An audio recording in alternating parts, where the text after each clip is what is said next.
Welcome to the Daily Coffee Pro by Map It Forward, friends.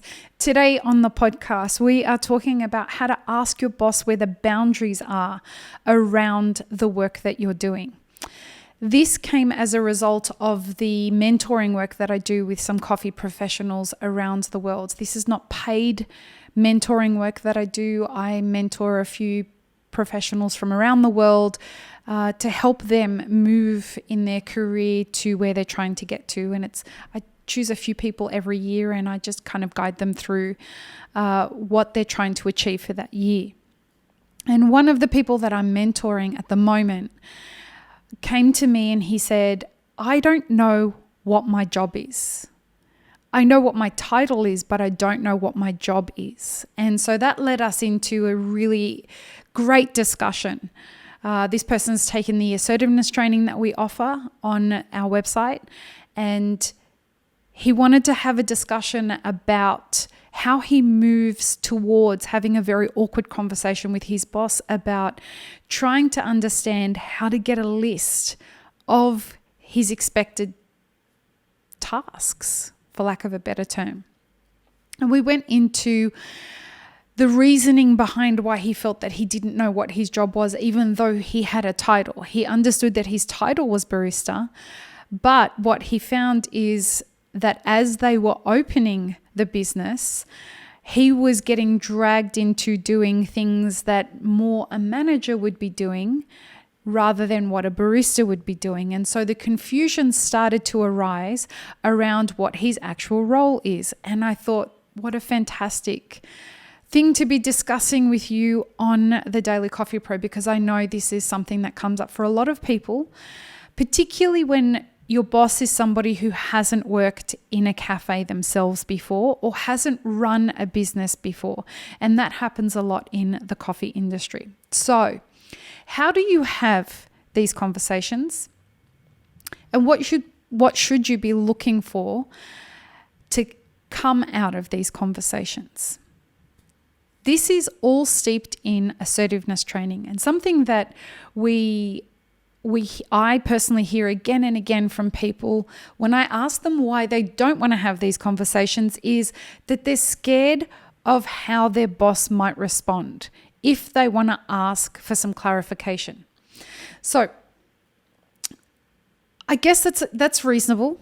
It's reasonable. It is reasonable. But what I want you to understand is when you come at approaching a discussion assertively, people respond to that in a positive way. It's not the same as aggressive questioning. It's not the same as being passive. So if you were to be passive, you would say nothing and you would just go on wondering, what am I supposed to do? What am I supposed to do? That festers resentment within you. It festers a whole bunch of negative stuff that ends up exploding. But if you approach it aggressively, that doesn't work either, because then you're just talking smack to people for no reason because of your own frustration. The way to approach it is to say to your boss, could I get 10 minutes of your time or 15 minutes of your time? I have an important question that I'd like to ask you that will help me do my job better. That's an assertive, clear, fair question to be asking. Then what I want you to do is to think about what it is that you want to ask your boss and why you want to ask that. Now, the question here seems to be, what is my job? And the reason you want to ask that is because, first of all, you want some clarity. Clarity is not an unreasonable thing to request from an employer. You want to make sure that you do a great job. That's also something that benefits you and your employer. And the third thing is you want to create boundaries so that if somebody is expecting something from you that's outside of the scope of your job, you're able to then go and tell your boss, hey, listen, I'm not comfortable doing this either because I don't know how to do it and I don't want to do a good job, or because it's unreasonable to expect me to do this. Some examples of that may be handling cash, it may be dealing with a difficult customer situation, etc., etc. So once you've understood what you want to ask and why you want to ask it, going to the meeting and having this conversation becomes much easier. So you sit down with your boss, take a breath. If you're feeling particularly anxious and you trust your boss knowing that vulnerability about you, tell them, hey, listen, this is difficult for me. I've never done this before. It's probably going to take me a minute to get this out, and please be patient with me. And then tell them or ask them the question that you want to ask them. The reason you want to make sure that you ask the question with clarity, knowing why you want to ask the question, is so that you're prepared if your boss asks you, what confuses you about your job? You're a barista. Okay. So what you need to do there is draw on examples of where you didn't understand whether you should do something or you shouldn't do something. And if you can do that, the conversation will not only be clearer, but it will go quicker. There won't be any fluff or drama or anything. The conversation shouldn't go more than 10 minutes. Ask the question, know why you're asking the question, listen to any questions that your boss asks back and respond to them clearly and openly without feeling nervous about whether you should answer them or not. If their questions are inappropriate, if your boss is being aggressive, if your boss is being condescending, talking shit to you, whatever, that's really important information. An example of that would be if your boss responded to that, you'll do whatever I want you to do. Now that's an aggressive response. That's clear indication for you that the only option here is for you to leave if you don't want to be working for an aggressive boss, because that person is only going to continue to repeat that behavior. Equally, if the person turns around and says to you, well, why don't you tell me what you want to do? And whatever you want to do, that's exactly how we're going to go ahead with that. Now, that person's being a passive boss.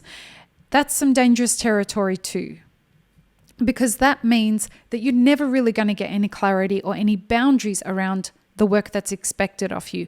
You'll always be in gray area, and that can be incredibly challenging. So working for somebody who's going to be answering questions clearly is the goal.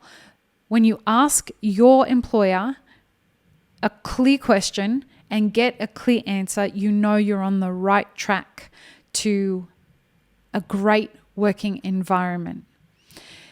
It may take some time to find the correct answer. When you ask a clear question like that, an example of that would be, well, we've just opened and I know that I said that you were a barista, and a barista's job is to just make the coffee and to take money from customers, but we are experiencing a couple of challenges, and would you mind over the next month also taking care of the ordering? So you can see there that that's somebody who's trying to negotiate with you and work things out with you. Now, it's well within your right there to turn around and say, well, I'm kind of nervous about taking responsibility for that. I'm going to need some training. Or actually, I don't want to do that. I don't want to speak to suppliers. Whatever your truth is, answer it and see where things land. I hope this has been helpful. If you haven't taken the assertiveness training that's done by psychologist Jamie Berry, it's on our website. It is fantastic, massively helpful for improving how you work with your employer or how you communicate with your staff if you are an employer. Head to mapperforward.org/webinars and you'll see it there. We've discounted at 50% off so that it's affordable for everybody. We want everybody to have access to what it feels like to have the freedom to communicate with assertiveness. I hope this has been helpful, friends. Peace, love, and peanut butter. Have an amazing rest of your day.